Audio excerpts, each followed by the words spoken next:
Hello, everybody. It's me. It's me. It's little old me. And you know what time it is. It's time for the real deal NFC East Round-Up. Punch that intro.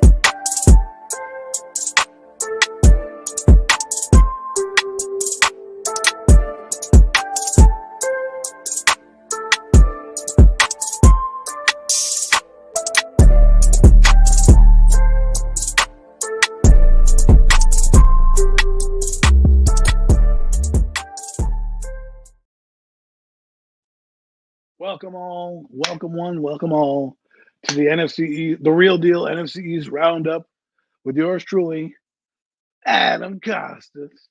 And obviously, Mac the Giant fan would normally be here, but I hope, is sipping mai tais somewhere on a boat somewhere, on an island somewhere. But if he is listening, we hope you're doing well, Mac, and we hope we're safe. Obviously, he can't be here today due to him being on vacay. So you got me tonight, and I'm gonna roll with you guys. I'm gonna roll with you guys, and I hope you're ready to roll with me because I'm having a good, and I do believe it's going to be a fun show for you. Nothing crazy, nothing. Here's the funny part. Here is the funny part. Hey to the chat, Kenneth and AC. How's it? I mean, and No Mets, No Jets. How's it going? Obviously, no Mets. You're here with me all the time, so we're gonna ride today solo. So let's have some fun. So let's buckle up. So let's start with the Commanders real quick, because obviously there's a ton going on in Giant World, and as much as we want to get to that. Let's get all the housekeeping out of the way. And remember, this is the real deal NFC East Roundup. We should really focus on the NFC East team. So let's just start with the Commanders, who everyone knows right now, unless you live under a rock, that Dan Quinn has set up a has excuse me, Dan Quinn is starting Jaden Daniels this season, and that is good. I mean, obviously, he didn't have anybody hard to beat out. Let's be honest; it's Marcus Mariota. That guy stinks. So it's not like where he was, had a Hall of Famer he had to beat out, and he knows that whether or not it's the best chance of winning right now, that is the energy that they need coming out the building. And obviously, they've seen enough of him in preseason. He played pretty decently against the Jets. You know, he showed you some things. Cliff Kingsbury obviously has done wonders with quarterbacks. Um, so I think it's going to be an interesting start to the season. Now, obviously, they're playing a third preseason game. We all know that, and he probably won't play in that game. He might. I mean, you never know. You never know with these coaches these days. Probably not. I'd probably say no, that he's not going to start. But if you're a Commander fan, you got to be happy about that. You got to be happy about your second overall pick starting. Now, I know people think that, well, you should start. Sometimes you can do many different things. You could get him into the offense slowly. You could not have him start. But you know what they did? They played some games, and they're they're going to start him. So they did some good things. I mean, they obviously saw enough against the Dolphins. They saw enough against the Jets. They play the Patriots this week, um, and then they gear up and they go on the road to the Buccaneers opening night. Now, the reason why this is exciting if you're a Commander fan is you get to have juice for the first time in a while. They haven't had that juice. They haven't had that fire, that energy, that to build around. You know what I mean? So, so am I looking forward to him being great? No Mets. Obviously, as a football fan, yes, I want to see. I'm going to follow him and see how he does. I'm not going to hate on the guy. I didn't hate on RG3. Like the Commanders don't bother me. They're not the same kind of rival as the Eagles or the Cowboys or the NFC. Yes, but I'm not rooting. I'm not going to root for him to fail. I'm going to give him a chance, like I gave a lot of people a chance, and let his play show to me that he can or cannot play. But if you're a Commander fan, you got to be excited about it. You got to be excited about it. You got to be excited that you hear the practice reports him hitting Scary Terry all over the place. They're moving him around. Brian Robinson looks like he's slimmed down and becomes Uh,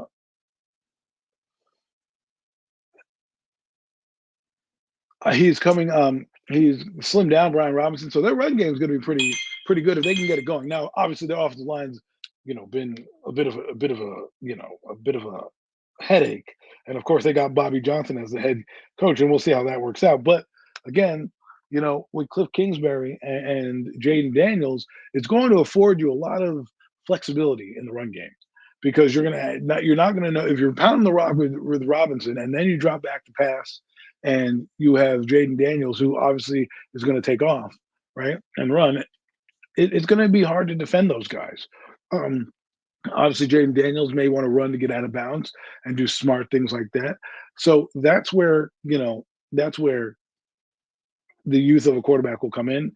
And if you're again, like I said, if you're a Commander fan, you're excited of what you're hearing. Now on the defensive end, they do have a solid defense. I think they're going to put out there that people aren't going to realize. I think their secondary is probably going to be their weakness um, in the back end, but we'll see how they scheme that up. They're linebackers. They have two pretty good ones, and the guy they got from the Panthers, I cannot pronounce his name, and Bobby Wagner, and then they also have Jamal Davis, who will also be out there. And their defensive line is pretty formidable. It's not like it's nobody to write home about, but they still have Jonathan Allen and Deron Payne. Those two guys are solid players. So it really all is. It comes down to how the offensive line plays.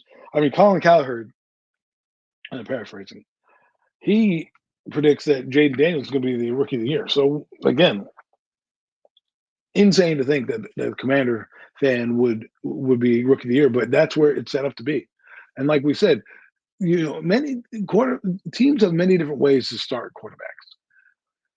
For example, New England. And obviously this is NFC East Roundup show, but we're talking NFL, so it kind of correlates.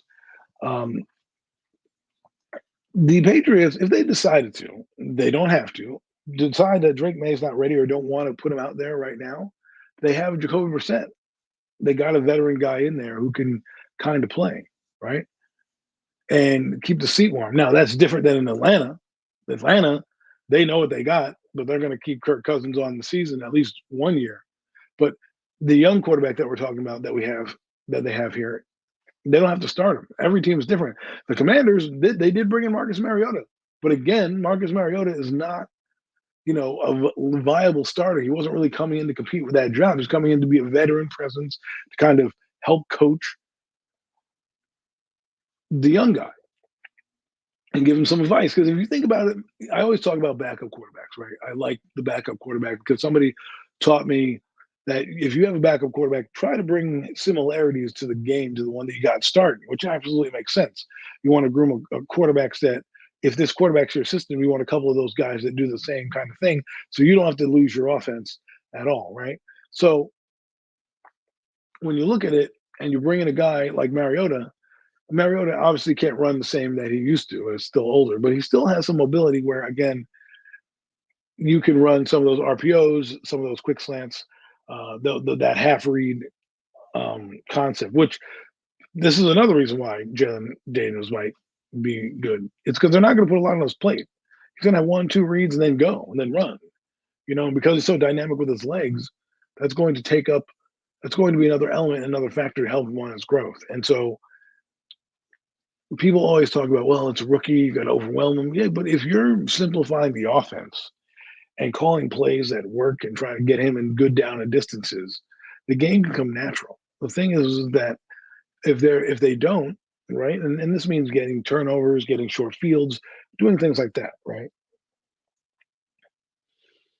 This can help your young quarterback as we develop, and obviously put him in a good position. Again, Cliff Kingsbury, this is not his first rodeo, right? Remember, he had Kyler Murray, who I do believe has similar skill sets to Jaden Daniels, and I think that's what you're going to see a lot of. And then, like I said, they're going to be a solid defense on the back end. They're not going to be one that writes home, but they'll probably be one that keeps them in game. They'll be smart, sound. They'll be smart and sound because Bobby Wagner is going to have those guys lined up all over the field.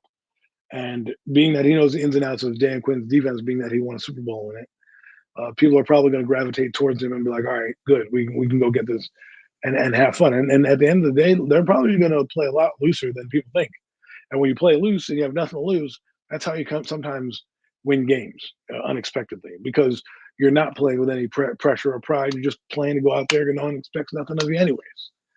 And that's why Commanders can be a deadly team going forward as they build because again, their expectation level going in is not the same as some other teams in the NFC, such as it's a good segue, um, such as the Philadelphia Eagles, who obviously are looking good at practice, looking like they're geared up for a Super Bowl run. I don't know if you guys have watched any of their games or checked them out. I checked them out one of their preseason games. I came out quite impressed with some of their backups and how they were deploying guys and just the levels of when you look at a team that has talent and you see talent and you see that they just draft for talent. They doesn't care what position it is. They just stockpile at positions and they find gems and players and then they build out for that. Like for example, they have Brandon Graham, right? But they also brought in uh, there's a couple other guys they brought in on the line to replace Brandon Graham. Nolan Smith. I think there's another. Let me bring up their roster. Let's not spitball this. The names are on the tip of my tongue, but you know, I think we can get a little picture because I was talking to an Eagle fan the other day, and I was saying, "Hey, man, I was watching your game, and some of your guys in the back end are pretty interesting." And he was just going over, how they had some guys that were playing better than they thought, such as a Milton Williams, right? They said that guy might do well as well, and he's their third defensive tackle, right? So you have Jordan Davis and Jalen Carter, and then you're gonna have, you know, uh Mario Ojomo and then, Milton Williams. Like they have some guys on there that can spell some of these guys in front. The defensive scheme seems to be working for them, right? They just acquired Zach Bond this offseason to pair him with Devin White. Those two look like they're kind of in sync with what they're doing on the field. Bond, I like him because he's going to be a downhill gap filler type of linebacker for them that they haven't had in a little while. And then you have Devin White, who's going to be the man with his hair on fire, running around making tackles left and right, dropping into coverage, maybe coming on the blitz, and just creating havoc. A little bit, um, kind of what he did in Tampa Bay. Um, I think this time he doesn't need to be the focal point of the defense. I think Zach Bond will be the true quote unquote middle linebacker, and he'll be the guy that, like I said, cleans it up and plays and comes on blitz and just gets to wreak havoc. Not to mention their secondary. They have a very deep secondary, ladies and gentlemen. Like their secondary is, they have Blankenship, they have Bradbury, they have Sidney Brown, they have Cooper DeJean, they have C.J. Gardner Johnson, they have Quinton Mitchell, who they drafted this year as well. They have Kelly Ringo, Eli Ricks. I mean, and they still have Darius Slay, and he's going to retire. But that's what I'm saying. They have Darius Slay. He's going to retire. Though either Isaiah Rogers, Kelly Ringo, or Eli Ricks are going to take his job. It's insane to think about the depth that they have on this team, and that's why winning teams stay winning because they do what they need to do. They don't care about stockpiling players because they don't always keep those players. They use them as chips, bargaining chips. Oh, you need a cornerback? Well, guess what? We got like five of them. If you're Joe Shane, maybe you should look at the Eagles and say, hey, what is it going to take to pry one of these young guys off your roster? Um, uh, that's just smart GMing. So, defensively, they're looking good, and their depth is what's going to keep them in a lot of games. Jacoby Dean was flying around the other day. He was kind of interesting. They even have Jeremiah Travis Jr., who laid the wood on somebody the other day. Crack, dackalack. It was crazy to see. So, like I said, the Eagles, I think, are doing it well. Now, on the offensive side of the ball, they're still got their good offense, right? Still have their great weapons in A.J. Brown and Devontae Smith and that O-line that is coming together. And Jalen Hurts apparently has thrown like over 300 passes in practice without an interception. He just got intercepted recently with Darius Slay. And why is that important? Well, it's not really that important, right? But what it might mean is that he's not pulling the ball in harm's way. Now, it could also mean that the defense stinks um, on the Eagles, and he's just lighting them up, where he's really that good. It could be a myriad of things. But one of the things is not putting the ball in harm's way. You're not hearing that the ball's being tipped. They're being they're it's passes, not incompletions, not completions. It just passes without an interception. So the ball could hit the ground and those things like that. So what I mean is the reason why I think it's a good thing is just he's putting the ball out of harm's way, right? And he's not turning the ball over. So, you know, that I'm not taking that much out of it, but to have that many passes thrown without an interception is kind of a crazy thing to see. Even and one to track it in practice, which is ridiculous, but it's still it's still a good thing to kind of document because he's focusing on he's had a clean practice. We don't hear about oh well he's throwing this pick or this that and the other thing like a team we're going to get to later, right? We're hearing clean pockets, clean passes, balls are not being distributed all over the place, and they're having a solid camp, and they're going about it pretty quietly. Actually, everyone knows what the Eagles can do, but they're not really rah-rahing. I don't really hear them in the news that much. They're kind of just keeping it like their quarterback, cool, calm, and collected out there. And if they can do that, and Saquon Barkley, who a lot of people are poo-pooing, if he goes out there and has a fucking monster year, pardon my French, Joe Shane's gonna look like a jackass. And again, we're gonna get to that in a minute because I got a bone to pick with him. But he's gonna look like a jackass because of what he said about not paying a running back with your main quarterback. If these two guys go out and have a bomb season between Jalen Hurts and Barkley in the backfield, right? And they go out and they dominate, and Barkley's up there with Player of the Week honors, and Jalen Hurts is flirting with the MVP category. You're gonna have to ask yourself, you're going to have to see yourself as a fan say one team knows what they're doing and the other one doesn't, because one team doesn't put a price tag on winning. They don't get all hell bent about paying a star player. They don't. They make it work. They do that because they want to make better their team. They don't give you a bullshit excuse and then turn around and say, well, we don't want to give him the best of the best. That's what they did. They went out and they got the best running back on the market, a guy who can really change their offense dramatically. And I think he will. I mean, much to the chagrin of Giants fans, I think he will. I think they're going to utilize him out of the backfield. I think, but do I think Jalen Hurts is good? I think he's a solid quarterback. I do. I think what he does for the Eagles, he's a solid quarterback. He's thrown for over 23. He's thrown for 3,800 yards twice. Okay, he has a ton of rushing yards, a ton of rushing touchdowns. You put a guy in the backfield like him with Barkley, and if you're doing your sawed-off shotgun or that stupid half shotgun thing where you're kind of running an RPO type setting, it actually works. Oh my God, I cannot believe this, ladies and gentlemen. That's the fan. I think he takes 30 minutes. Mac, how are you? Hey yo, what's good, man? I ain't coming. I can't. I obviously ain't got too much time, but I got a little Wi-Fi access, and I just had to jump on real quick from Puerto Rico, baby. Puerto Rico.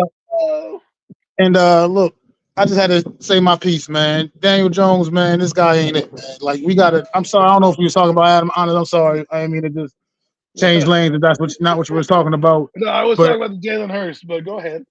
I'm sorry, I apologize. But I just had to say my piece real quick while I got a little bit of time. It's so frustrating when I look back and I was just on the boat today and I had some Wi-Fi. I looked at the stats, seeing what Bo Nix did once again this weekend, and it's like, and now he all of a sudden rose from number 3 on their depth chart to now being named the starting quarterback in Denver. It's just, I'm looking at it and I'm watching, like I said, once again watching all these rookies that got drafted, and not even just the guys in the first round. The other guys, some of the later round ones are playing well too. And it's just ridiculous that this team continues to want to keep going forward with Daniel Jones.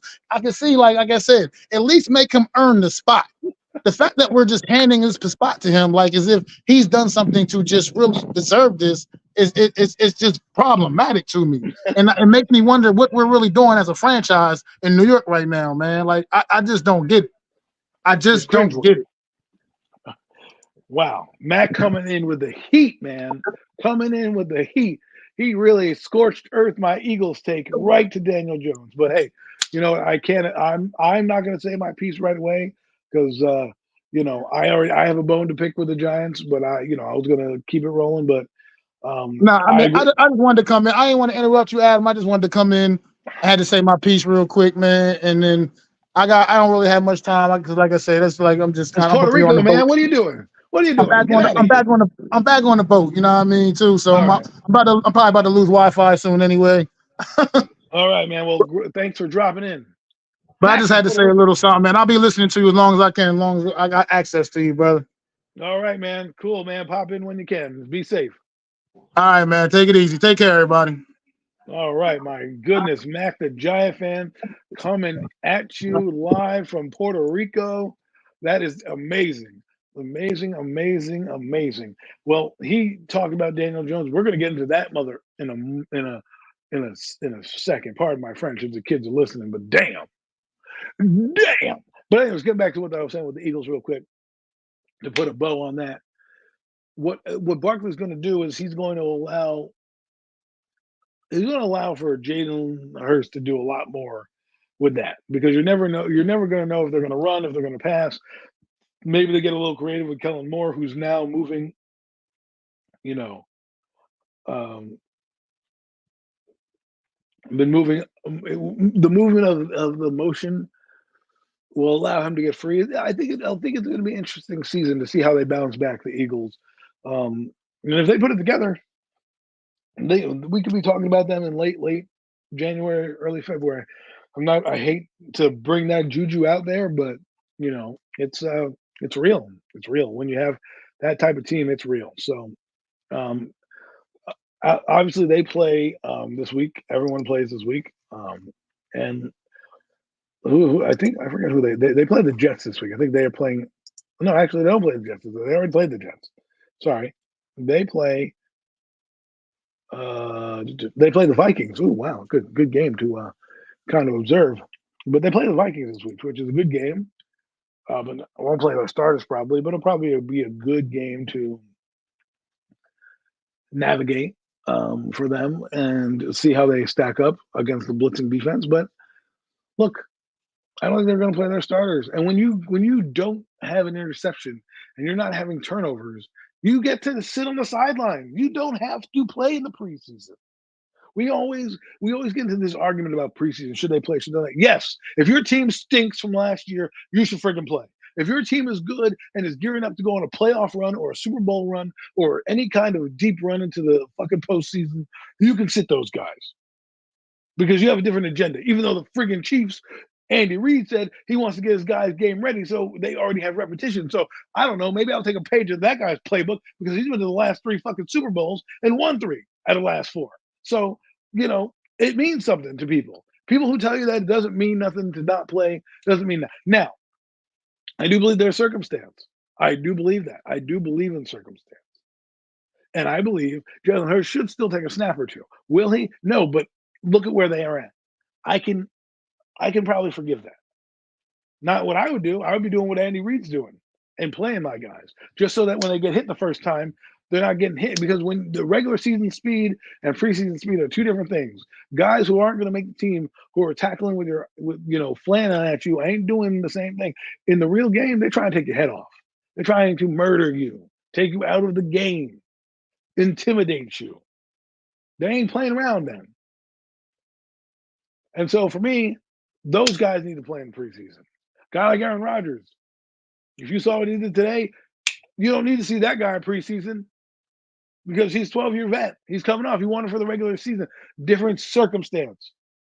But again, would I do it? Yes, I would because I would want him to see him out there. You can't be scared to play guys. I believe in reps. But again, circumstances are circumstances. I can see the other side. If your team stinks or struggled offensively, and we're going to get to that point when I go to the team we're talking about in a little bit, you deserve to not play. And you're allowed to do that. So, again, if you're an Eagle fan, you can puff your chest up because it might be a fun season for you guys. At least on paper to start. Vic Fangio's defense, they're taking a liking to, and Kellen Moore on offense, they're really opening that up a little bit too. So maybe you'll see a lot of different stuff coming out of the backfield there. So interesting stuff. But let's get to the team in Texas. Excuse me. Pardon me. I don't have a cough button. From Jerry's world, the Dallas Cowboys. Hello, who's this? It's Jared Jones. I just want to let everybody know that you need to leave me alone with CeeDee Lamb. We're gonna get our stuff done. I'm Jared Jones. If you guys don't remember, this is not my first rodeo. Even though it may sound like my first rodeo, and we're down here in Texas, it's not my first rodeo. So please, everybody, calm down. I'm Jared Jones. I got this. CeeDee Lamb will be there. All right. Thank you, Adam. Sorry for stealing your show. Click. Well, that was Jerry Jones, ladies and gentlemen, calling in as he normally does this time of year, telling you to pump the brakes on the CD Lamb stuff. Why? I'll tell you why. This is the Cowboys. They've done this forever. I mean, I grew up in the mid '90s. Okay, Emmitt Smith did this. He held out.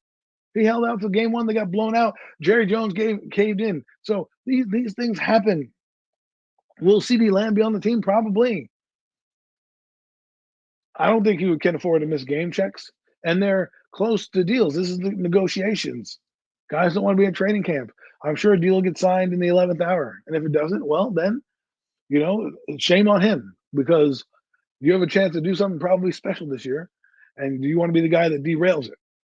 That's what you got to think, and that's how they'll pin you, right? So I think it'll get done. Everyone's talking about Micah Parsons. He's still there too. And let's get into the Cowboys a little bit because I think there's a misconception with the Cowboys, and everyone's misconception seems that they're going to be fucking booty cheeks, and I am not going to go down that road. I don't, I know they didn't have a great free agency, and they fell off at some positions, but especially the running back position, which is interesting. But again, there is a chance for them to make a move before the season starts to get a guy in here. And let me tell you, if they make a move now, I mean, there's a guy like Dalvin Cook on here. Now, I don't know why they wouldn't want to sign Dalvin Cook. He's healthy. It could be that stupid week 2 rule. If you guys know what I'm talking about, it's where if you sign somebody on the 53 prior to week 1, their salary is guaranteed. If you sign somebody after week 2, their salary, while you can give them $1 million, it can go game to game. So, for example, you play 3 games at $100,000 a game, right? And you play let's say you sign up for 1.5 million, right? And he only plays 3 games. You're not on the hook for that 1.2 million, right? It's not guaranteed. You still have that money for your salary cap. So that could be a reason why guys are not being, signed right now. But let's take a look at this team, right? The Cowboys, Dak Prescott is looking in mid-season form. I mean, you just things out of camp. He just darts everywhere. They're throwing the ball. He's has the ball on time. They really, I think, are going to attack this year downfield a little bit more. I think that's what happened last year. Is their offense kind of got stagnant. I think they'll need to find a running back. We'll see, but they still have they have a good defense coordinator who I believe is going to bring these guys together a little bit and still make them technically sound. And I like the way that Zimmer deploys his linebackers, and they also have a decent set of defensive backs, right? So they have Deron Bland. I don't know if he'll start, but he might be starting for them. They have Trayvon Diggs. They have Malik Hooker at free safety, Kamian Hall. They also have Eric Scott Jr., Donovan Wilson. So what they can probably do if they wanted to is run a 3 safety look. Have a hybrid linebacker. Donovan Wilson already played that, so they could do that. They have Micah Parsons, who I think won't come off the field in Mike Zimmer's defense. I think that's what you need to do with Micah Parsons. That guy should be everywhere, move around like a chessboard, because that's what he did in college. He played middle linebacker, he played outside linebacker. He has many different things that he could do, very universal in that way. They also have Eric Kendricks. Now, why is this significant? Well, because Eric Kendricks will be probably the starting middle linebacker of this defense, and he probably will, be able to relay the message to people because he's been in this defense before. Remember, he was the linebacker over in the Vikings that Zimmer had over there when the Vikings defenses were pretty solid. So, I think you're going to see a solid Cowboys defense, and the offense is going to be what it is. Obviously, if they have, They have CeeDee Lamb under contract, so I'm sure that he will be, you know, um, I'm sure he'll be in camp. So, but they still have, you know, they have Jalen Brooks, who they have. They have Brandon Cooks, who's doing well, for them. They have Jalen Tolbert, who they like a lot. They have Kayvontae Turpin, who they can use, and then they have their tight ends in Jake Ferguson, Peyton Hendershot, Luke Schumacher. You know what I mean? So they're going to be able to spread the ball around as well. So I'm not gonna be that guy that poo-poos the Cowboys. Maybe they don't win the division this year. Maybe they switch places with the Eagles. Like remember the Cowboys won the division last year, and the Eagles were the wild card team. Maybe this will be the reverse. Maybe this time the Cowboys win the 10 or 11 games, and the Eagles are now the division champs. So you know, don't just let it. Don't just write off the Cowboys right off the Cowboys because a lot of people want to do that. Oh, well, they're not going to make the playoffs and this, that, and the other thing because of this. They only have one guy that didn't report. Everybody's there. Micah Parsons is there. You know, everyone is there at their camp. The only one is CeeDee Lamb. So, and we know he's a big part of the offense, but he's still signed a contract. I do believe he's still under contract if I'm not mistaken. I think because was so yes, he's still under contract. Year 4 or technically year 5 of his deal, and he's probably going to be there in the 11th hour. So I'm not worried about it. So if I'm a Cowboys fan, I wouldn't worry about it. Why would I worry about it? Who cares? Again, we talk about the Cowboys as if they haven't done this before, as if they haven't been in the news for stars holding out. I mean, think about that. Emmitt Smith. I'm sure they had Terrell Owens. They've had plenty of guys hold out. Demarcus Ware. They've had guys hold out all the time and pay big money to in the 11th hour. That's how negotiations work. And they still have to pay Dak Prescott. It would have been if you had told me that Dak Prescott was holding out for a new contract and he decided not to play. Yes, the Cowboys are probably screwed because Dak Prescott's their best option. Not just their only option, their best option. So that would be different. CeeDee Lamb, I'm not saying you can replace him. I'm not saying that the 1,700 yards that he gives you, damn near 2,000 yards that he gives you, is easily replaceable. That's not what I'm saying. That's by far wrong. However, the Cowboys are going to spread it around, and they're not letting this affect what they're going to be as much as we want it to. When you've done something before and you've been uncomfortable in uncomfortable situations, like Jerry Jones and the Cowboys, it's kind of par for the course, right? It's kind of what they do. It's kind of how they live. So, for me, again, I would just, if I'm a Cowboy fan, I wouldn't worry so much about, or if I'm just a fan in general, I can see the Cowboys, honestly, I could see them if they put it together. Again, that's the big, not if, what I mean is put it together in the playoffs, not putting it together in general, but in the playoffs. If they somehow put it together, and that's when the defense is going to come through, and their running backs, their running game is going to need to come through. That's where it will be. I can see them easily getting there. Now, again, like I said, they have some time to get a running back. I'm not worried about that. They'll find somebody. You can get tons of guys. We just mentioned Dalvin Cook. There's probably some other guys on waivers on other teams that they can get. And maybe they'll acquire via trade, depending on how they're doing. Maybe that's the missing key. Maybe they'll make a trade. Who knows? We'll never know. But what we do know is they're bringing a lot of guys back from last year. They basically the same team. And until told otherwise, they're the NFC East champs. So that's how I'm going to treat them going forward.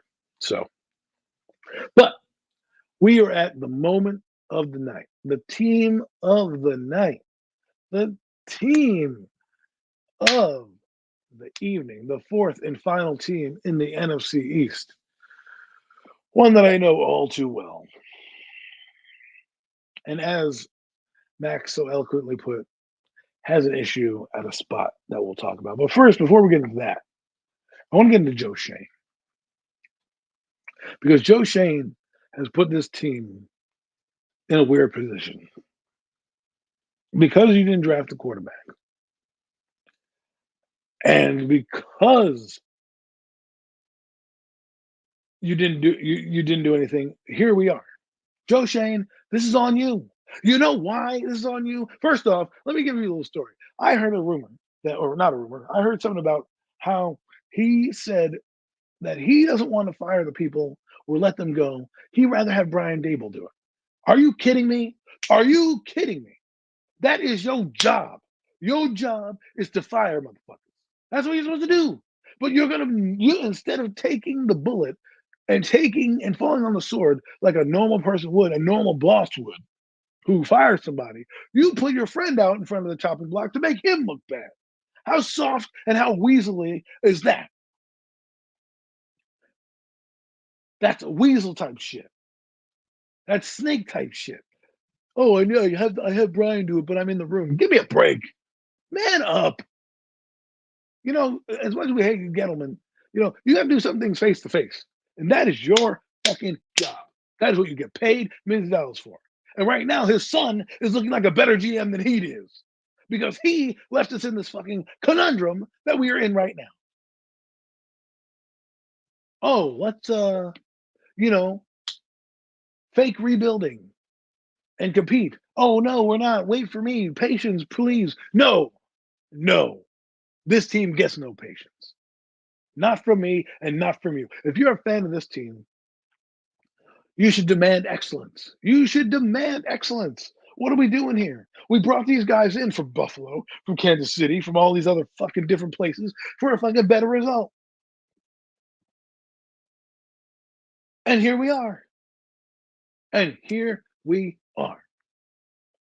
So you need to fix this and fix this in a hurry because your ass is going to be on the line sooner than you think. You think fucking Joe Shane is safe? Absolutely not. Absolutely not. Listen, everyone says, "Oh, you can't criticize me." Yeah, you got Bobby Okereke right, and you get some things right. Some things are right, yes, and they're simple things. Bobby Okereke was the best linebacker out there. He signed him. Good job. You know, Kayvon Thibodeau and those guys that you drafted. Good job extending Dexter Lawrence and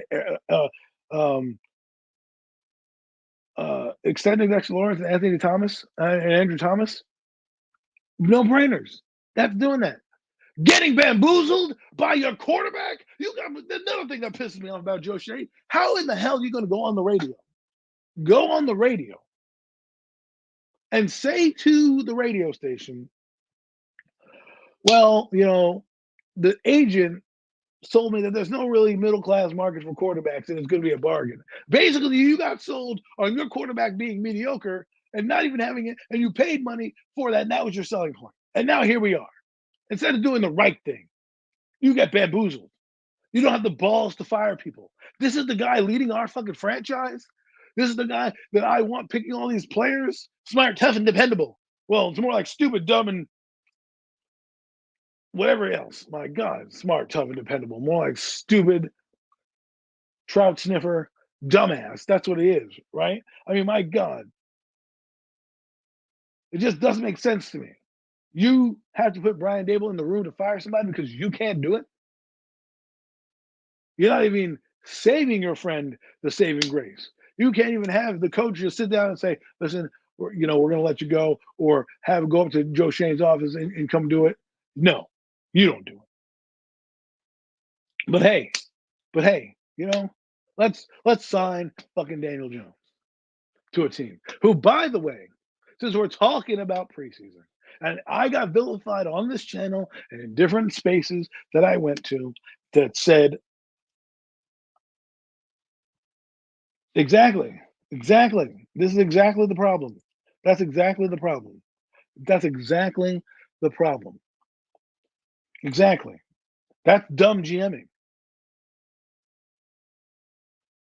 That's dumb fucking GMing. Okay? You paid somebody who was bad. And then Kayvon Thibodeau is basically explaining to you that in an interview that maybe they should have signed Saquon Barkley because he's our fucking leader. He's our fucking guy. We rock with him. But no, we signed Daniel. Oh, but who's a hard worker? Which is all I ever hear about that guy. Is how much of a hard worker he is. And let's get into that motherfucker. Okay. Since we went down the tiers, right? And I'm not exonerating Brian Dable for any of this. Okay. Brian Dable obviously is in a fucking tight spot. Your friend hires you for a job. He makes it uncomfortable for you Do you want to, your friendship is probably more important than your job. So you're probably going to fall on the sword so you can keep your friendship. Because if you had any galls, any balls, you would have said, no, let's go up the offer to Tyrod fucking Taylor. Okay. And let's get a fucking quarterback in here that can fucking do shit. No, we got fucking Drew Lock and Tommy DeVito, and Joe Shane said, slap on the back. Here you go. That's what I got. You didn't want to draft J.J. McCarthy, fine. You didn't want to draft Michael Penix, fine. You didn't want to draft Bo Nix, fine, right? But you didn't put anybody in the room.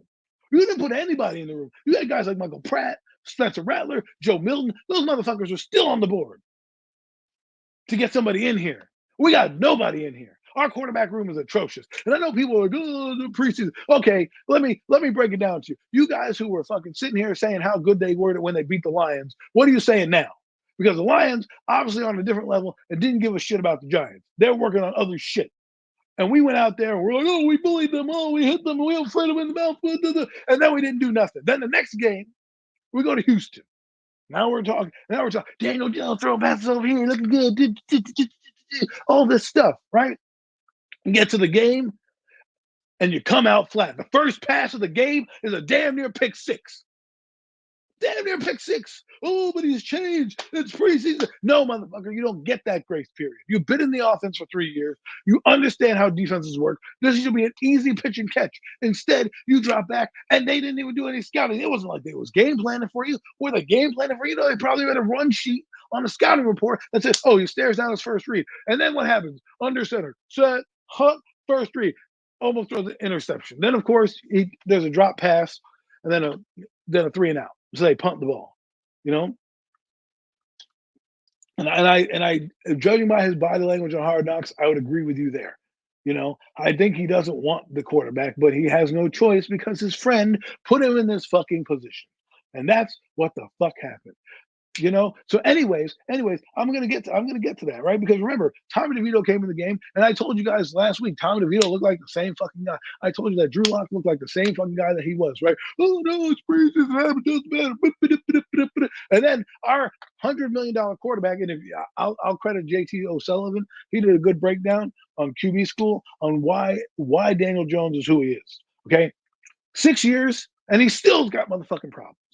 Still has problems. You're staring down the corner. Derek Stingley didn't do anything. You go watch the clip. Derek Stingley is 10 yards off the ball staring at Daniel Jones. And Daniel Jones looks right at Derek Stingley and goes, hey, how are you? I'm Daniel Jones. I'm going to throw you the fucking ball because I'm dumb.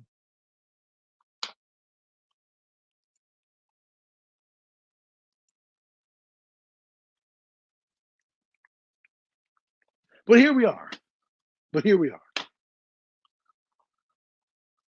And it's just frustrating because we don't have anything to look forward to behind it. This is what we talk about when we say get people in the position. That's it. Get them in position. That's what you do. Get them in position.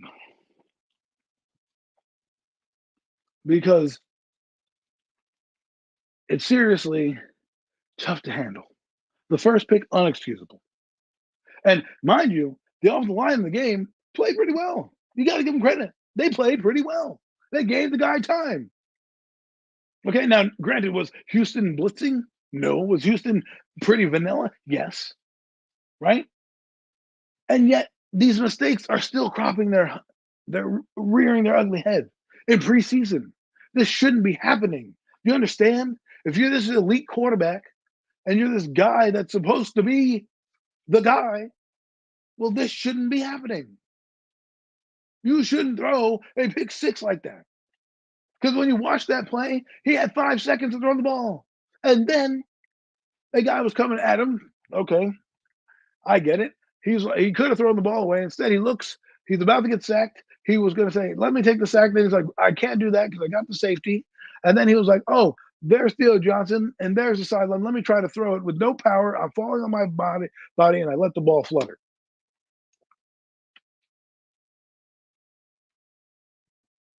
You know what I mean? Like, that shit is annoying. And that shit shouldn't be happening. That's fucking rookie year shit.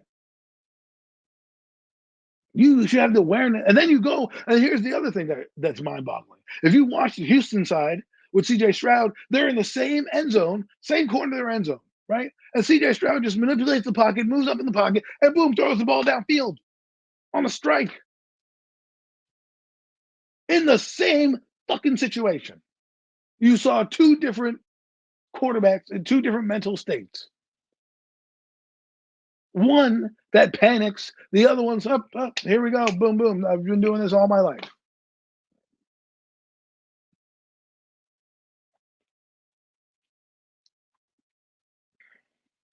I'm just saying, you look with your eyes. You don't have to take my word for it because people are going to say, well, you're a hater, bro. You just hate the fucking team, bro. You hate him. Good, great.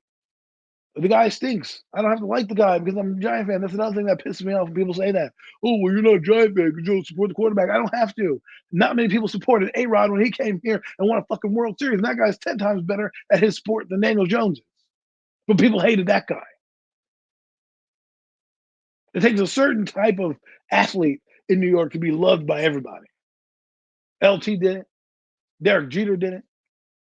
Brian Leach did it. Wayne Gretzky did it. Eli Manning, Michael Strahan. But if you cross those motherfuckers like Tiki Barber has and done shit, we'll turn on you. So my point is that, well, you can't blame neighbors. Neighbors are going to have drops, right? That's what's going to, just like quarterbacks are going to have incompletions. I'm not going to put everything on him to save this offense. And you can see how they function without him. Jalen Hyatt, who is another Joe Shane draft pick, is struggling right now. And now he's getting demoted.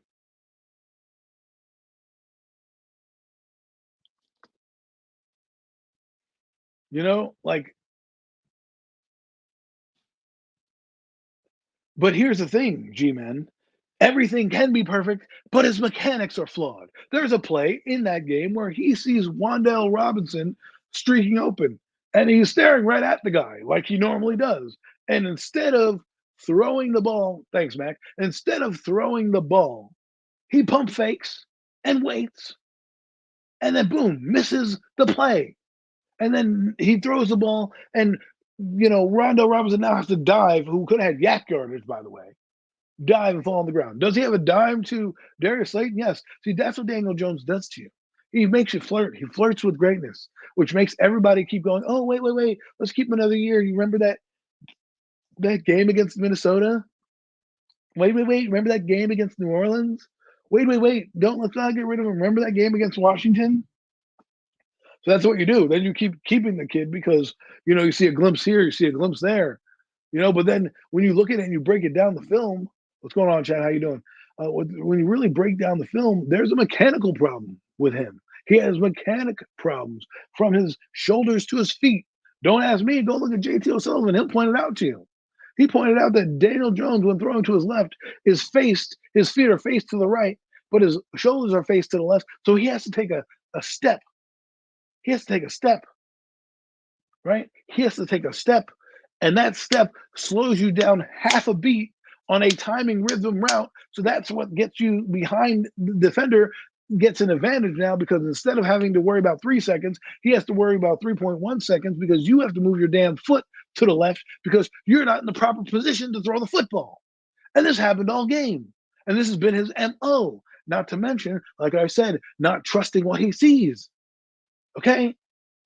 And the other thing that was stupid, that frustrated me about this quarterback and makes me realize he's probably not going to last a year, is he ran when he scrambled and he didn't friggin' slide. But you go watch Caleb Williams, and Caleb Williams slid, right? Caleb Williams took to the coaching that he was given, and he slides. What does Daniel Jones do after 6 years with a broken neck? Oh, let me run into the guy. Let me run into the guy. Like, what are we doing here? Like, Daniel Jones, man. You try to give him the benefit of the doubt, and you come out and say, oh, you're a hater. It's a preseason game. Look what he did in the second half. Yeah, the second half against scrubs. They weren't even blitzing. You and I could have thrown. They didn't get any pressure because Houston didn't care. Houston mollywopped us without having to do anything, without batting an eye. Without batting an eye. Without batting an eye. I don't know if they'll get pulled. He will get pulled. Who you gonna bench him for? Drew fucking Lock? Like that's what I mean. You don't have anybody on here that you could have developed. Like for example, I know people are gonna hate this name, but Sam Howell. You could have fucking brought Sam Howell in this motherfucker, right? As a 5th round pick. And you could have I would have been excited to see him if everything went sour. Now he could play up to par, but let's be honest, if he's doing this in a preseason game, do you really think in 2 weeks against Minnesota he's not gonna have similar issues? Like, come on. Like, what are we talking about here? He had issues today at practice. Let's get into that, right? Because they had a practice there. Well, before we get into that, let's talk about the other side of the ball, right? Houston, what do? They mollywopped us, in my eyes. I do believe that they mollywopped us. Why? Well, let's put it this way. They didn't have to do much to beat us, and that's what is alarming to me. Is because I mean, he threw a dot here and there, but I mean, he's not throwing dots because his mechanics are off. Like they shot to Jalen Hyatt. Everyone's like, that's Hyatt's fault. How is that Hyatt's fault when you underthrow the ball? You underthrow the football. You literally threw it to the defender. The defender turns around, the ball's in his hands. And you're like, the receiver's got to do it. Give me a break. I'm just tired of it. And you can see that is affecting the whole team. Okay, it is. It really is. And I'm not trying to say that we're not going to win games because we come out and beat Minnesota, right? I'm not gonna be that guy that overlooks Minnesota, but you got to be alarmed if you're a Giant fan, and if you're not, if you're a Daniel Jones fan, you're probably not alarmed. Just like bopping your head, right? But if you're a Giant fan of this team and you critically look at them and you look at it, you got to be a little bit worried about Daniel Jones and what he can do. The other part is the defense is terrible. The defense is not doing what it needs to do. Yes, is it getting a few sacks? Yeah, but no, but that back end, those cornerbacks are getting toast, burnt toast, French toasted, man. My God. Well, no, Pat Shermer. Well, that's the problem. You answered the question. The problem is Pat Shermer. That was his quarterback, and he wasn't a good quarterback. But Pat Shermer know how to use him. Brian Dable came from many different quarterbacks. Josh Allen, and you're trying to run Josh Allen type things with a guy who's you're trying to run. You're trying to drive like you're in a Ferrari, but you're driving a Nissan, Sentra. Okay, you don't have the same horsepower to do the same shit but you think you do because you're driving a car. So you think it's the same shit when you realize that it ain't the same shit. One's got an outboard motor and it can fucking fly down the highway and makes everything look good. The other one is just, I wouldn't even say it's reliable. It's like a fucking shitty Nissan Sentra, right? Sorry if any of you drive a Nissan Sentra out there. I'm not trying to badmouth it, but you know what I'm saying. And it's just alarming to me that this is happening. And then the GM, like I said to you guys, the backup quarterbacks. This is a problem. Tom DeVito comes in and stinks. And stinks. But on the defensive side of the ball, yes, I love what Brian Burns is doing. Absolutely love it. But if he gets stonewalled and Kayvon Thibodeau does nothing, and Dexter Lawrence is the only guy doing something, and you have the zone bend but don't break defense, which I told you guys they're playing, they're gonna get eaten alive. Eaten alive. And the funniest part is it looked like we weren't ready for this game. It looked like we didn't prepare a damn that we had no intensity. Our quarterback throws an interception. He comes to the sideline like his dog just died. Like, what are we doing? What are we doing? And to me, I'm over it. And the defense, I think, is going to be a problem. Now, I don't care what anybody says. You're not going to bring in any cornerback in here and try to, uh, you're not going to go in here and be this ridiculous guy.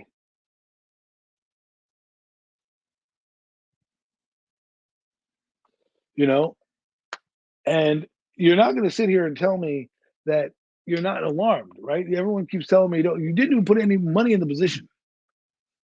And then the cornerbacks, who are you going to get? You can get Adoree Jackson, that's fine, but he still has to play in game shape, and he still was getting torched last year. Anybody that you bring in now is not going to be the savior that you think is coming.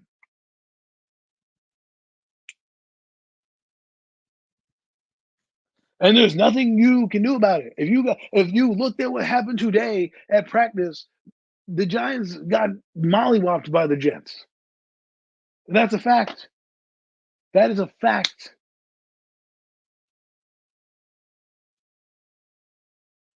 That is a fact.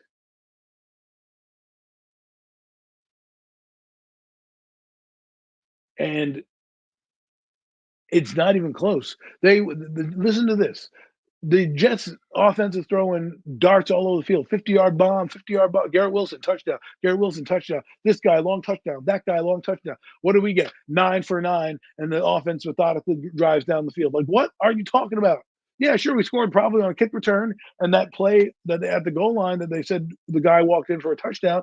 But if you look at it, we need those big plays. The Jets are looking at us laughing. They waved us off the field. Sauce Gardner is basically cringing while talking about the other quarterback and the other team. I'm not trying to poo-poo your optimism. If that's what you want to believe, we're gonna have a good season, by all means. What you can't do, if somebody points out the reality that this team may be bad, what you can't do is be upset that somebody else is critical of the team. Because right now, we're in a fragile state. And if you think Minnesota, who, by the way, everybody's talking about Minnesota, like they ain't got nobody.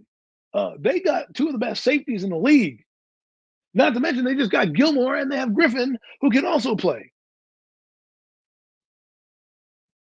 Oh, and by the way, they have 3 pass rushers too. If we didn't last check,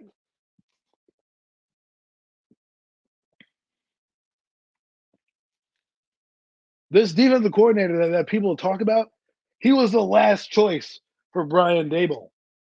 The guy that replaced him in Tennessee didn't want to come here. Didn't want to come here. So we scrambled and went after a guy who, by the way, his defense didn't commit that many turnovers, was middle of the road last year. They weren't great at everything. They just happened to be they were solid. They were basically that team was like the Giants last year minus the turnovers. They didn't have a lot of turnovers, but you know what they were good at? They were good in the red zone. But that's only good if your offense is good and scoring points. And right now, I don't care what anybody tells me, it's not going to be hard to defend this Giant team offensively, especially if they already know your quarterback's bag.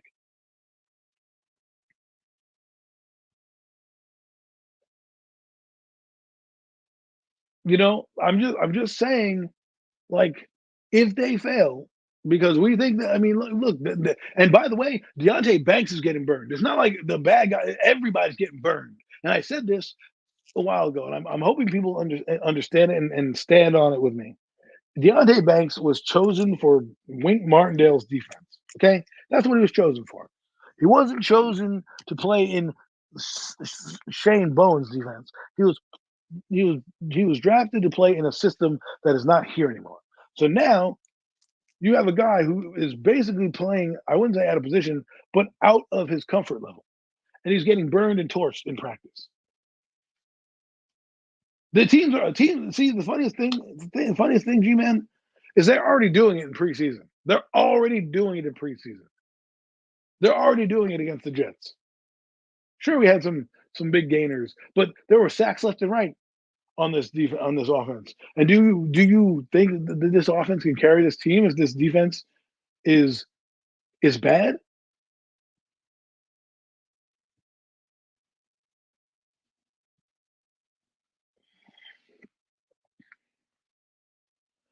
Like, I'm not trying to poo-poo the defense because again, they're going to have to be sacked, but they're going to bend but don't break. Okay, they're playing a wide 9 type of defense, which if you don't have good secondary help, is not going to do crap for you. And you know what you people do with wide 9s, which is if you know how to do it. Brian Burns is pretty good. He has a spin move, but what you can do is if you have a shifty running back, you can put a fullback in there or a tight end and chip block him, and then you have a big gaping hole that nobody is there to block up.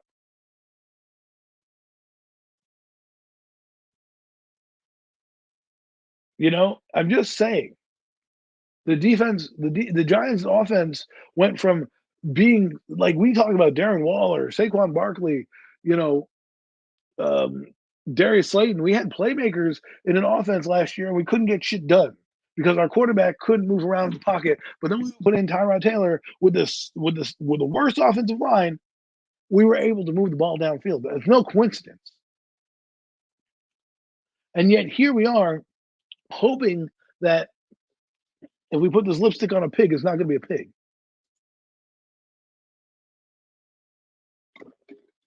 And that's what concerns me the most are the secondary and the cornerback position, which, by the way, if you look at it, if you were watching Hard Knocks, what are the two positions they wanted to quote unquote trade up for, but didn't? Quarterback and cornerback. So bingo, you understood and needed and thought that you needed to address this issue in the draft, and you did not do it because instead of signing the players that you could have had in McKinney, you just drafted the players that walked out the door with the same position. So instead of going up and getting a cornerback or trading down and getting a cornerback, you decided to take a receiver, which was a luxury pick for a team that's not going anywhere. Right? And then you are in Hard Knocks going, well, we wanted to trade up for a quarterback, couldn't get him. We wanted to trade up for a fucking cornerback, we couldn't get him. Well, if you traded with the Colts, you would have got two second round picks. You would have had the 42nd and the 46th pick, and you could have pick number 15. You could have taken Brian fucking Thomas or Zadie Worthy, right? You could have taken him there, and then you could either traded up and got a quarterback, or you could trade it up and got your fucking damn corner that you wanted.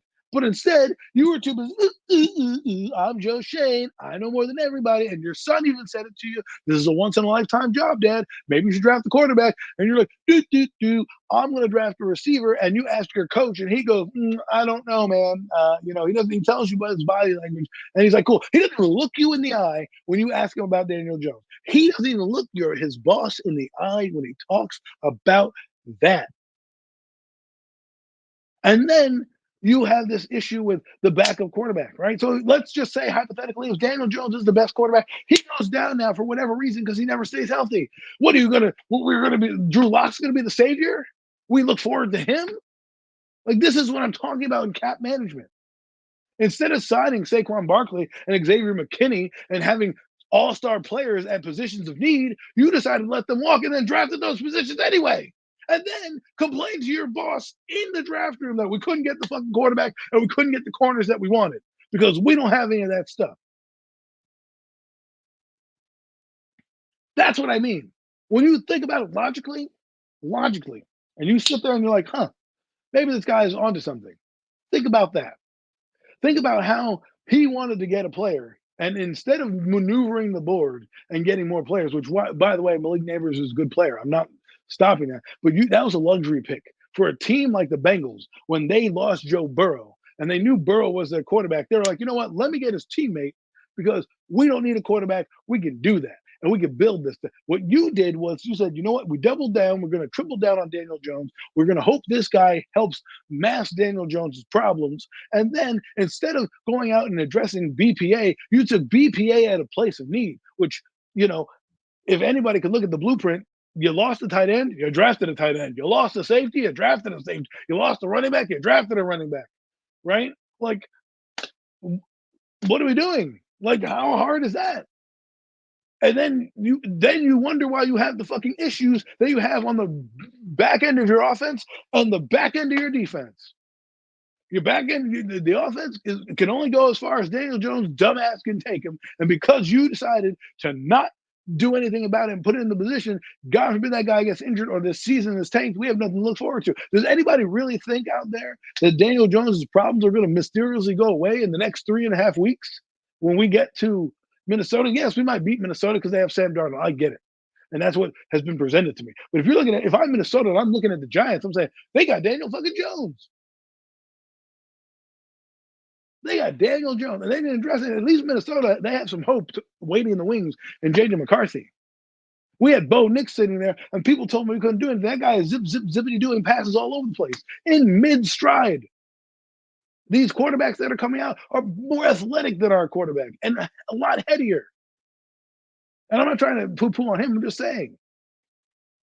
But it's funny how you look at it, and the two issues that we're having now are the two issues that our general manager clearly pointed out that we had an issue and did nothing about because he was too busy filling the needs of players that walked because he didn't do a good job of drafting players behind them. Look, you drafted Jerry Owens, Dane Belton, and you had Jason Pinnock, and you still drafted a safety. Which if you're so good on Dane Belton, You could have fucking said he's the starter. We'll roll with him. Instead, you took Tyler Nubin because how are you going to explain Xavier McKinney, who, by the way, is going out there and people love him in Green Bay?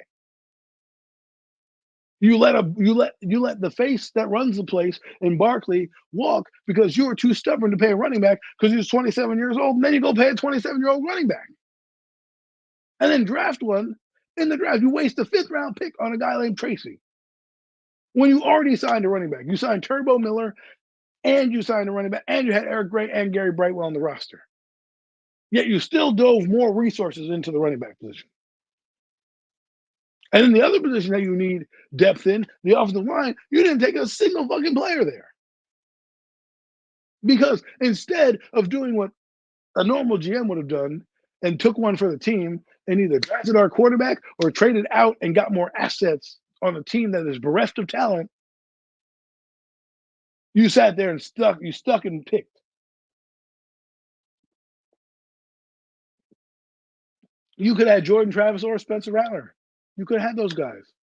And we would have maybe they would have sucked. But at least we would have been like, all right, they're rookies. We can understand their suckiness.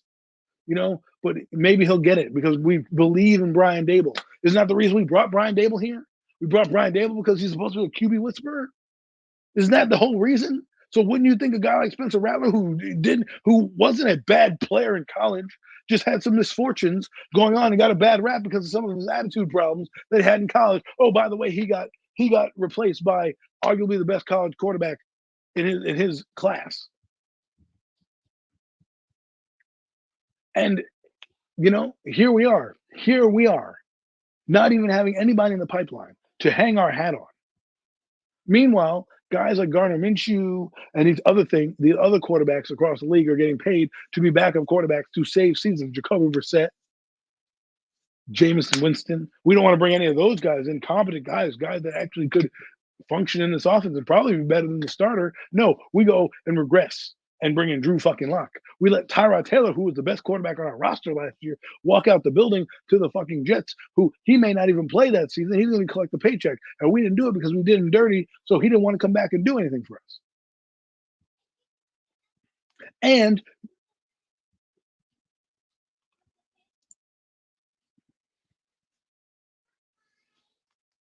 listen, he's with the Saints. He's not with Brian Dable.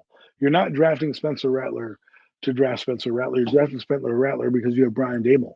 You have Brian Dable, who you believe is going to get the best out of him because look what he did with Daniel Jones. Look what he's done with, Tommy DeVito. Look what he's done with, with Tyrod Taylor. These guys, right? Look what he's done with them. And that's why you're drafting him, because you believe in your coach to develop guys. I don't understand why this is so hard concept that people don't understand the backup quarterback. Our quarterback, who is injury prone, has been injured every year that he's played in the NFL. Every year he's had an injury. Every year. And you don't want a good backup quarterback in case you're fighting for the playoffs, which I don't think you will be, but in case you're fighting for the playoffs, or to get a kid in the pipeline that if you decide to move on, or God forbid we lose Daniel, could be a bridge quarterback. I mean, that's the problem that we have. We either think a guy's got to be a starter or bust. You can use this guy and get guys like Dak Prescott, who was drafted in the 4th round, and Russell Wilson, who was drafted in the 3rd round. And then guess what? Now, if your quarterback's playing well, like what is going to happen in Atlanta, you trade that guy.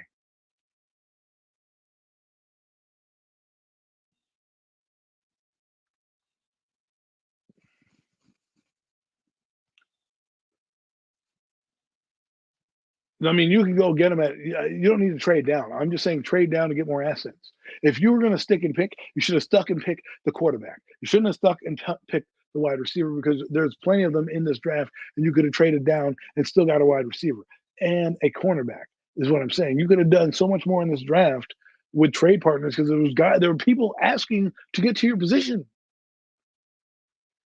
And if you were smart, you would have taken those trades and made the team better exponentially. Now that I feel like the Giants didn't necessarily get better, they kind of just broke even in free agency. They kind of broke even. Why? Because you're losing all these guys and replacing them with lesser talents right now. We don't know what Nubin is. Yeah, he looks good in preseason, but we don't know what he's going to do. We don't know if Phillips is going to be any good. We have no idea. We have no idea. But we let guys walk. McKinney, we had it. That was a proven commodity. He would make this defense better. Why do we have communication issues? Guess what? McKinney is the reason why we're having communication issues and guys getting beat. The defense that is terrible, that somebody even said, Tudo, that somebody even said, the defensive coordinator doesn't fix things when there's problems. Well, guess what? It's looking like a problem. And we don't have that much depth across the board. And I'm not trying to say make your team depth machine, but good. If you look at the good teams and you look at their rosters are full. They have hard choices to make. They have problems that they need to solve. They acquire more draft picks because they can get guys that have running backs right on the team, right? Like the Eagles. They have a couple running backs. They could probably trade one to the Cowboys if they wanted to. Same thing with the Giants. You got a couple running backs that might be good. You know, there's going to be places out there to make moves. Good GMs find ways to do it.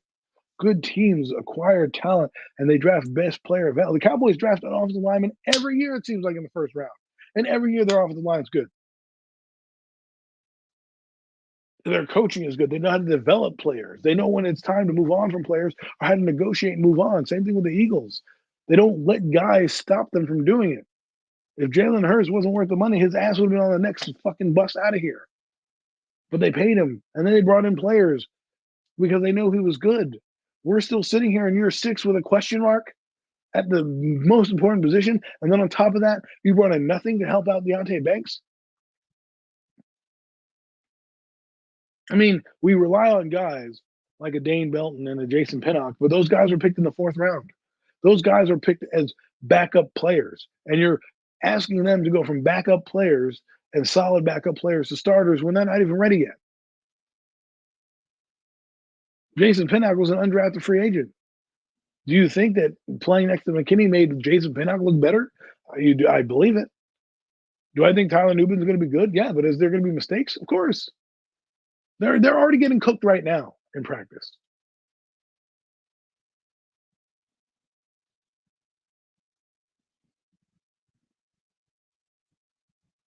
Nice, man. Nice. I'm gonna check them out. I usually they're usually on a different channel, and I have to hang out with the kids, and they're on at like a different time. So, Tudo, I will try to get up with the rugby season. Trust me. I think if everybody's watched rugby, I watched rugby during the pandemic. That shit is fire. Those guys are a lot tougher than the NFL, that's for sure. But getting back to what I'm saying, I'm not saying to panic if you're a Giant fan. I'm going to do whatever I'm going to do. I'm going to critique this team. Okay. If you don't like it, fine. If you don't want to do it, fine. If you want to take the approach that everything's kumbaya and rainbows, fine. Do that. But that's not me. Okay? That's not me. And I'm not going to fucking pretend like it is. And I'm not going to pretend that there's not a problem because there's a big problem on this team. We are in with it. This defense has been cooked since the day one of camp, and they've been cooked ever since. That is a problem, folks. In preseason, you're supposed to get incrementally better. This team is getting incrementally worse. You know what I'm saying? Incrementally worse. Doesn't make any sense to me. It's true. I don't know what we're doing on offense. They got guys fucking running wide open on the field, running wide open on the field, running the wrong routes. This team is not coached up well right now. It's just not. Right. He didn't get any points in the second half. That brings me up to another issue. The Giants have scored 24 points in 2 preseason games. This is supposed to be the time where you're lighting it up. Eli Manning never had scored 14 points. He was throwing the ball all over the yard when you were watching preseason. But we can't move the ball downfield. And it's like we played the Houston Texans and we were like, shit, we're not that good. But we played the Lions and we're feeling ourselves. And then we get smoked against the Jets. Absolutely smoked today. And it was supposed to be practice, and they're getting destroyed in practice. Destroyed in practice. So badly that they're asking the beat reporters of the Jets are asking, how does Daniel Jones look? And even Sauce Gardner can't tell you, well, that guy stinks because he's trying to be nice. But he knows.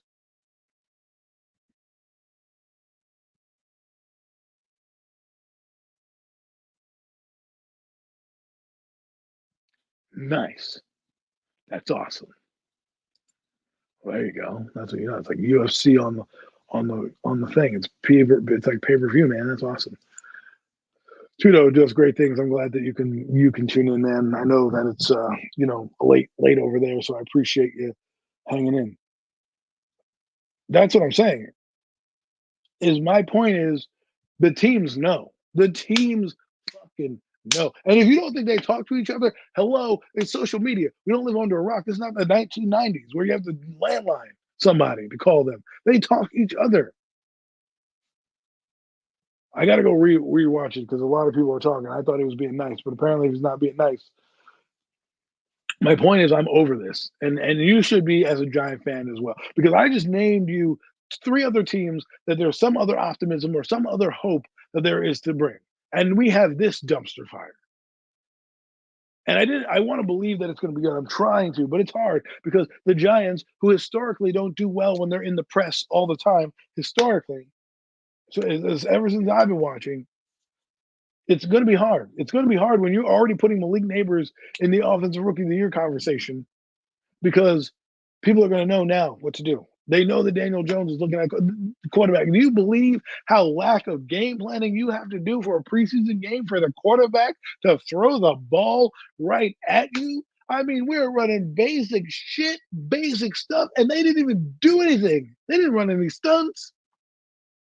And then here with the Jets, we can't do a damn thing. The Giants' offense went 9 for 9 in short dink and dunk passes, no explosive plays. Well, how are you going to win games with no explosive plays? The Jets just showed you they cooked you in 4 plays.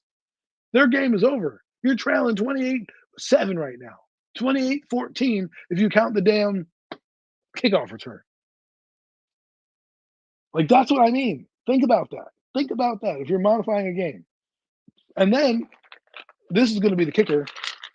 If Brian Dable tells you, "Oh, we're not going to play," and we saw enough during the Jet practice,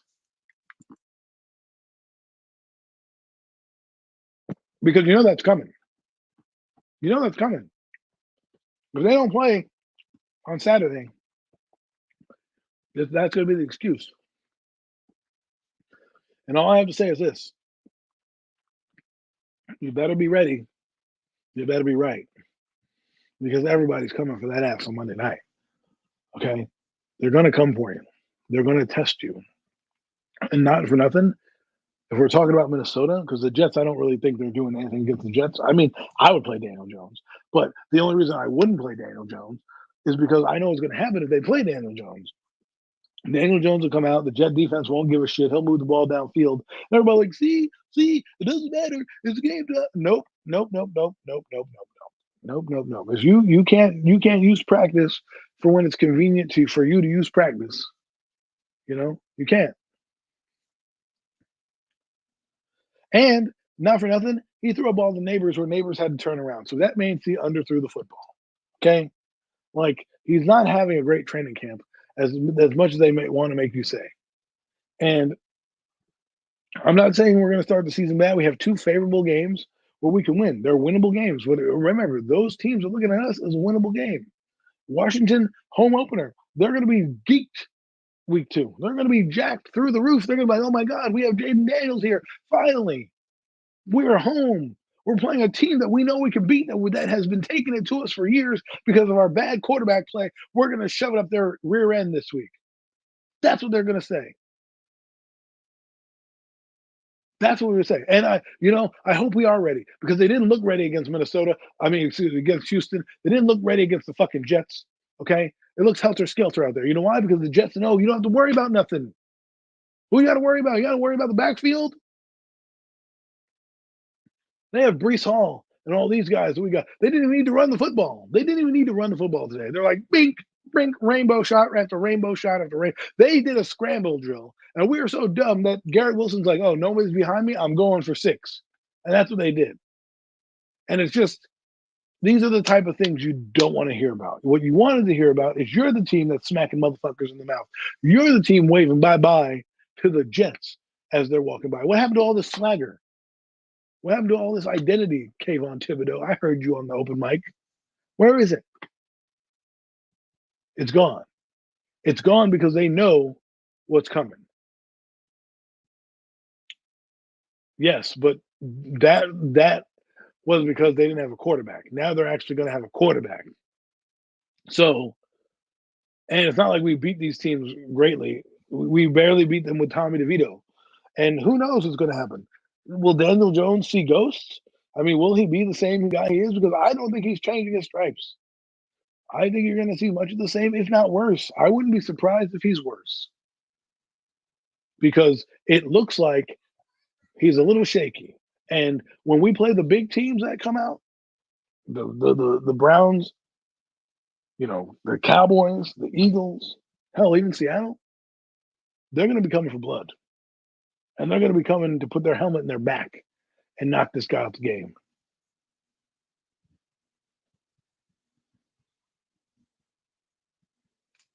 You know, it just Joe Shane knows that he's in a predicament, but this is his bed. He's got to lie in it. Well, think about it like this, right? Where's Azeez Ojulari? You have Brian Birds and Kayvon Thibodeau on the field, right? Those guys are going to need to take off time off reps. Nunez Roches can't get fucking pass rush to save his fucking life.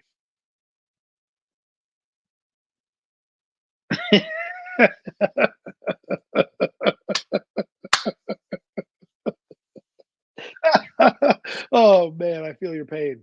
I feel your pain. It was 6 years too long with that guy. It's 6 years too long with this guy. But again, do we really think he's going to move to elite status right now? I don't. I'm not trying to hate the guy, but go out there and look, read, do your own research. Do your own research. Don't take my word for it. Research yourself. Don't take somebody who wants you to like the guy to like the guy. Go and do your own research. There's plenty of things that you can look at and address and see that a guy at 6 years should be better at this. Shouldn't be doing this. And a coach who's kind of hamstrung by his own friend and may not survive this to see the next coach, to see the next quarterback, which he deserves. He deserves his own quarterback, not somebody he inherited. He inherited. All right, Mac. Thanks for stopping in. Show's gonna got about. I'm gonna carry you guys till about the 1 hour and 30 minute mark. Another 8 minutes of my rambling, but I think we're having fun. I think we're having fun. I think we're having a great conversation today. They're really, really flowing. We're really getting into it. And I'm trying to be as positively negative as possible. I know that's impossible to say, and that sounds ridiculous, but think about it. I said the offensive line is doing pretty well. They're picking up stunts, but it ain't going to matter if your quarterback can't get the ball downfield. It ain't going to matter if you're going 3 and out.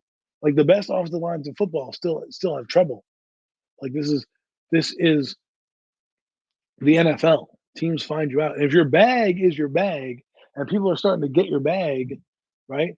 Because there's more game tape on you. Listen, there's 15 games worth of tape in a playoff game.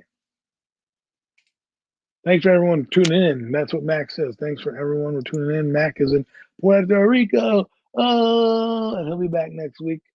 Let him have fun. You enjoy that. I went to Puerto Rico. That place is a good time, man. Good time, good food. Have some mofongo for me, man. Okay. But what I'm saying is Joe Shane looks like a clown. They look like clowns right now. And there's nothing that there doesn't look like there's an end in sight. Sure, they might win against Minnesota. But when you play 50-50 games and your quarterback is a liability on the field, like if you look at the Texans, case in point, they had CJ Stroud come in, right?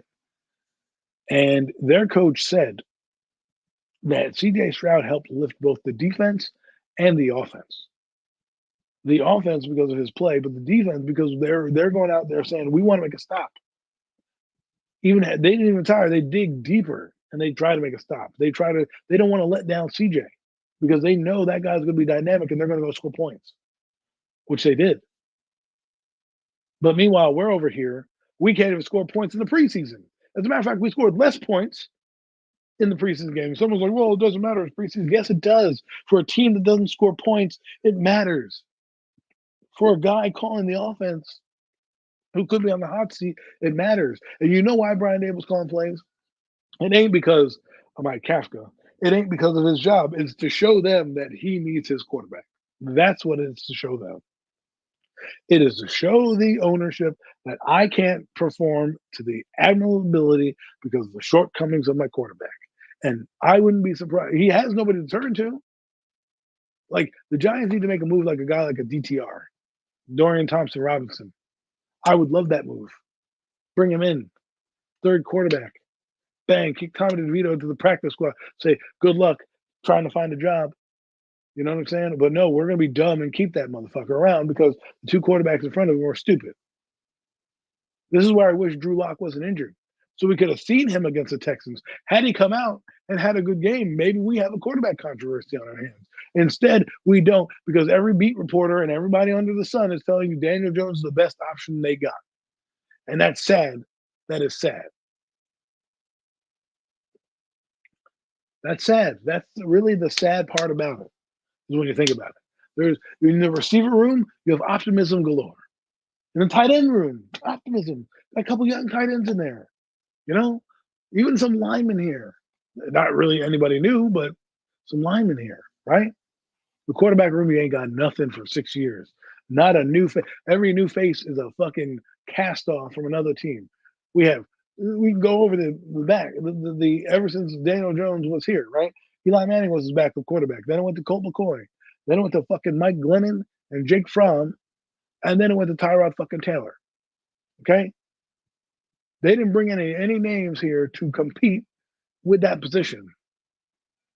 And those are two different regimes, not addressing the quarterback position. Meanwhile, over in Washington, they drafted Jaden Daniels and took Sam Hartman, Drake May and Joe Milton, Michael Penix Jr. and Kirk Cousins.